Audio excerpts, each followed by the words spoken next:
Good day everyone, my name is Alejandro G. Salis Jr., PS Scream 2, Section Foxtrot. Course Code LIA 1, Course Title, Police Organization and Administration with Interagency Approach. Topic 2, Theory and the Philosophy of Police Service.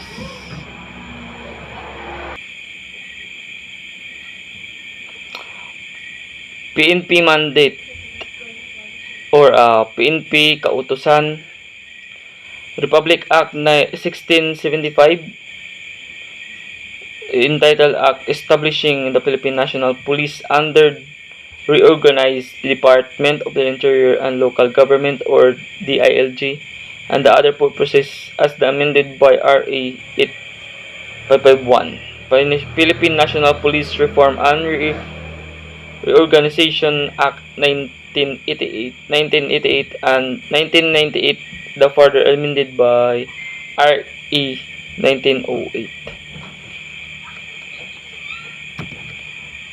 So we see the PNP seal meaning and symbolism. Lapu-Lapu hero, we see in the center of the PNP seal. It represents the great Filipino hero of Mactan as the prototype of the best and the most noble Filipino manhood. It is the symbol of embodiment of the genuine attributes of the leadership, courage, and realization. Second is the laurel. You see the laurel it is the leaves in the bottom. It represents the green laurel with 14 leaves, symbolize the 14 regional commands. It also symbol of honor, dignity, and privilege of being member of the noble organization where the call to public service. The shield. The PNP seal is a shield. This is a symbol of the Philippines Constabulary, the first national police, virtue of Organic Act number 175. And the sun. Sun is symbolized the flowering, maturing, and ultimate realization of the glorious evolution of PCINP into the National Police Organization. National in scope and civilian in character. And the 3-star above of the Philippine National Police. This symbolizes Luzon, Visayas, and Mindanao, and 1,700 islands and territorial integrity, wherein the national police must enforce the law. And the Medal of Valor, the highest honor that a grateful Filipino nation can bestow on its gallant sons in the service of the Republic. Next is PNP badge, meaning and symbolism. Philippine monkey eating eagle, the national bird. This is symbolized as this symbol of swiftness and ferocity, power, courage, and immortality. PNP shield, this symbolizes the protection of all citizens. And also the 3 stars, we all know that the 3 stars stands for Luzon, Visayas, and Mindanao. 8 sun rays, this represent the 8 provinces whose ideals of courage, gallantry, patriotism lead to their revolt against the Spain. And also dapat hindi natin malilimutan si Lapu-Lapu. This is this symbolize the bravery of the Philippine National Police. Service, honor, justice, service, vibrant, and content deeds and action. Honor could be the overriding criterion and consideration in the performance of their entrusted task for mission. Justice it spends everyone whichever due to him without favoritism or discriminating of any sort. Justice. That's why we need that must the police officer will do him or without favoritism, discriminating any sort. Laurel leaves. They symbolize the competency, brilliance, and honor in field of individual expected every member of the PNP. Philippine National Police. This stands for identity or solidarity. So this represents of the identity. This is the meaning of the badge, PNP badge. So, philosophy of the police service of the PNP service. We have three: service, honor, and justice. And PNP core values: makajus, makabayan, makatao, makilikasan. And also we have a PNP vision and mission. PNP. This is also important to know the mission and vision of the PNP, the Philippine National Police. So PNP vision, employing the aid and Almighty by 2030, we shall be highly capable. The vision of the PNP will be effectively and credible for the future police service and working in a partnership of responsive community. So the vision of the PNP, we safer to place to live and work and do business, and also communicating to community. So partner na ang the police officer and the civilian must cooperate to better help per future. And the mission, also the PNP shall enforce the law. So that is the meaning of the police officer, to enforce the law and also prevent and control crimes, maintain peace and order, and ensure the public safety. So, organizational structure of the PNP. So, the PNP is a line and staff organization. So, it is structure. It is the combination of the line and staff functional organization. In this type of organization, the officer below have to wait a command in order to order from the top. In process of decision is hard to accomplish. So the PNP is a line of staff organization. So meaning maghulat order ang nasa below gikan order sa taas. So fundamental purpose of police service. First, major crimes. This homicide, murder, rape, robbery, arson, kidnapping, and others. This is the major crimes. Second is offense against public morals. Vices, gambling, prohibited drugs, and etc. Those related to maintenance of peace and order, legal possession of weapons, vagrancy, trespassing, assault, etc. So also we have a police activities, prevention of criminality, addressing of root causes of the criminal tendency in community. So the police activities to prevent a criminality in the community. Repression of crimes, This is patrolling plus continuous efforts toward eliminating and reducing opportunities. So repression of crime is also must be the police officer must patrol every night and every day to ensure that the criminal must not have an opportunity to commit a crime. Apprehended of offenders include the taking of custody of offenders together with punishment. Then discouraged will be criminals. It also restraint of offenders.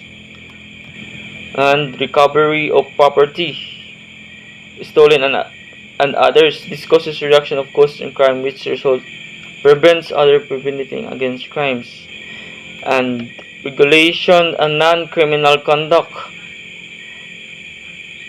Also, two, apprehension and punishment of offenders to secure obedience. Education of the public falls under this policy of the police activity and report concerning sanitation and public safety matters should matters also considered. Performance of related miscellaneous service assistance to emergency such as search and rescue. Number 6 is the also important, labi na sa mga rescue, emergency, search and operation. Important gid na. Fundamental theories of police service. Home rule theory. Home rule theory, servant of community. Commonly practiced in countries having decentralized government. Continental theory, servant of higher authority. So this theory is applied in countries that have centralized government like France, Italy, and Spain. Concept of police service. We have two, old concept and modern concept. So the old concept is traditional. This police service is looked upon merely repressive machinery. So the yardstick of measurement of police efficiency was the more number of arrests.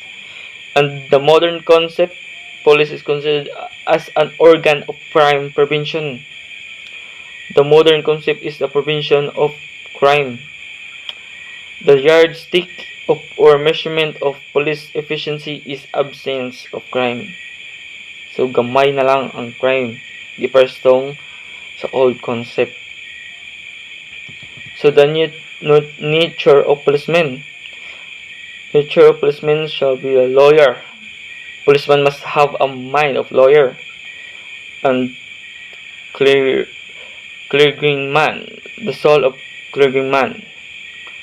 And social worker, heart of social worker. And army sergeant, discipline of an army sergeant. And scent and integrity of scent. Basic police mission. So unsa ang pinaka-basic na kumusulod ka sa police mission as a police? So syempre preserving order or enforcing rules of conduct or law. So basic police mission has not changed since the ancient time. Mag-enforce of law, preserving order and peace and order. So police organizational unit. We have a functional units. The functional units have a 4 work of.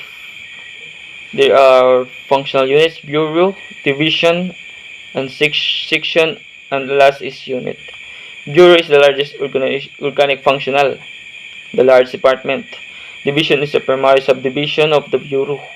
Section is the functional unit with the division of necessary of specialization. And the last is unit, functional group within a section, smallest functional group. We have also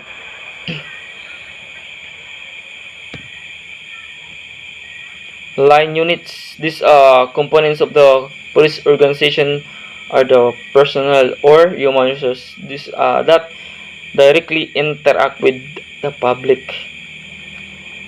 Ursula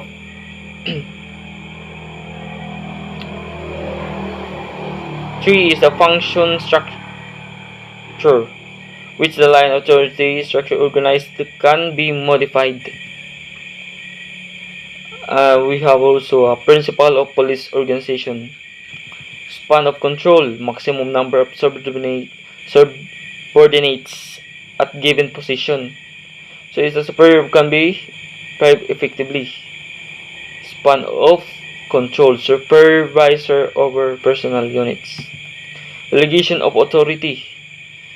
Organization grow and complexity becomes apparent and delegation must take place. Authority is involved the right to make decisions, give orders, and accept to be obeyed in relation to work assignments. Responsibility and accountability. Accountability is a double obligation. First is responsibility is the obligation to perform assigned work. The second is accountability for each proper performance. So accountability is defined as the obligation of the subordinate to report delegating superior upon exercise. Delegation is the act of transferring selective responsibilities with this commensurate authority to one or more subordinates. Unity of command. Unity of command means that each person from the bottom to top of the organization has one boss. Unity of command. So, isa lang ang boss para maisa ang pag-command. Di ka bisan kinsa rang boss. Libog sa ang pagsugo. Sa ang mga, like for example, if there's a calamity or a chaos like a terrorism, so dapat isang mag-command. So chain of command, it is an unbroken line of authority that links all person and organization and defines who records whom. So muna ang chain of command. Traditional theories. Planning is working without in boards outlines things that need to be done and methods to bring compliance of purposes. So organizing summoning establishment of formal structure, staffing the whole personal function of bringing in the training and the staff, maintaining favorable condition of work. So and also directing the continuous task of making decision. So this topic is the traditional organization theories. Coordinating important duty to interrelating in the various parts of work. Reporting, keeping those to whom executive was responsible informed as to what is going. Budgeting, it all goes with budgeting in form of fiscal planning. So bureaucratic management by Wax Werbner.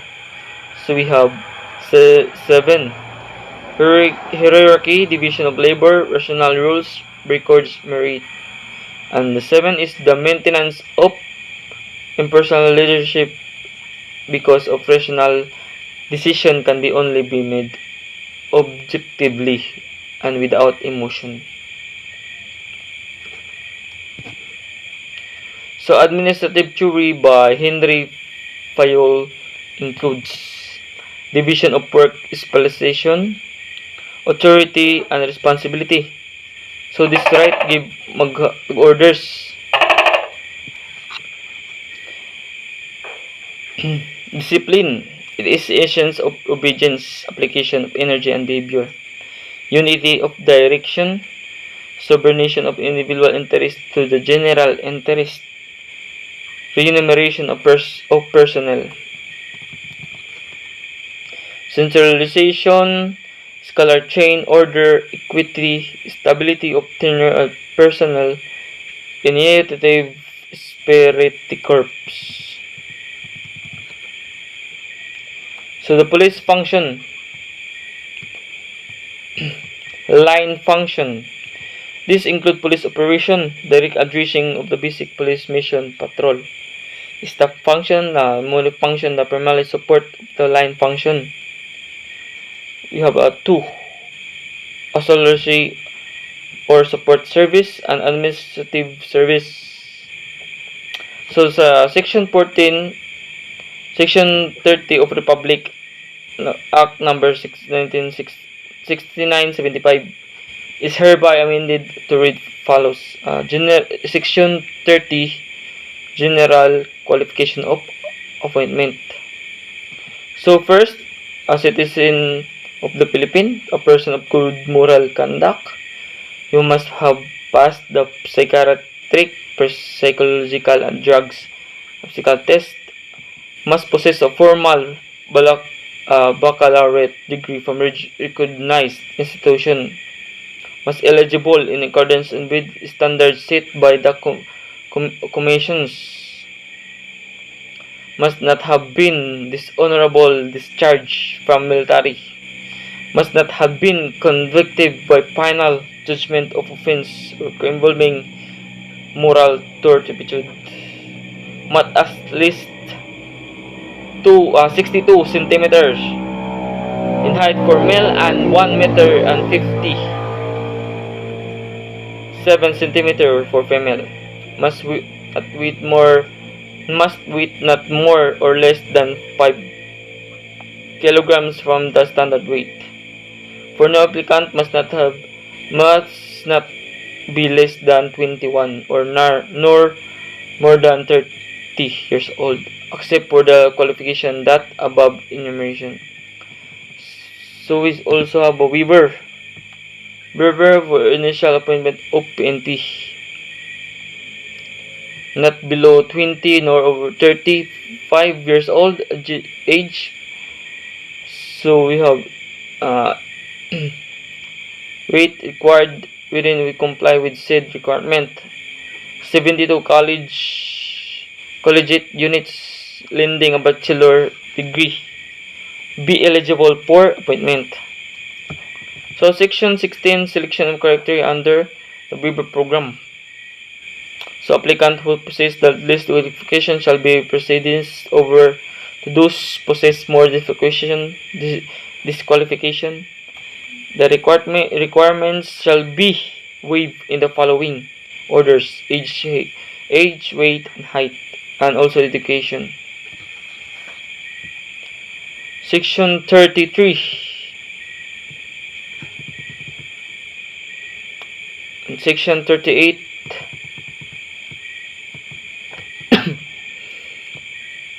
A and B Republic Act of 6975. Unless he or she sexual past of the corresponding promotional examination given by commission of the bar has satisfactorily completed the appropriate and accredited course, and no reform members until VP. You also have meritorious promotion, conspicuous courage and gallantry shall be promoted to the next higher rank. Thank you for watching.